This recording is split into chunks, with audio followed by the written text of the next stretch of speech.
আমি ছুটে জানলার কাছে গিয়ে সজোরে গড়াত চেপে ধরলুম। ঠিক এই সময় আকাশের মাঝখানে বিদ্যুৎ চমকালো। বাইরের সমস্ত দৃশ্যটা এক মুহূর্তে চোখের ওপর মুদ্রিত হয়ে গেল। জানলা থেকে হাত 25 দূরে একটা প্রকাণ্ড গাছ ছিল। নিম কিংবা তেঁতুল ঠিক ধরা গেল না।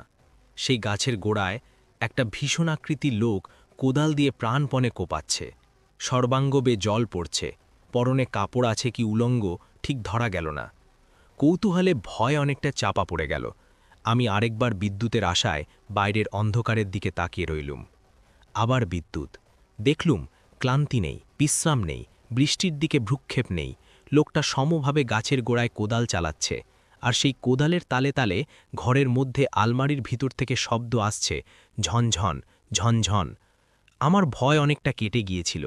একবার ভাবলুম ডাকি, কিন্তু যদি চোর হয়, কিংবা হয়তো পাগল। কোনো কিছু স্থির করবার আগেই না বুঝে সুঝে লণ্ঠনটা জানলার সম্মুখে তুলে ধরলুম। বাইরের লোকটাকে সে আলোতে দেখা গেল না, কিন্তু হঠাৎ আলমারির ঝনঝনানি বন্ধ হয়ে গেল। শব্দটা এতক্ষণ সয়ে গিয়েছিল, থামতেই বুকের ভিতরটা ধরাস করে উঠল।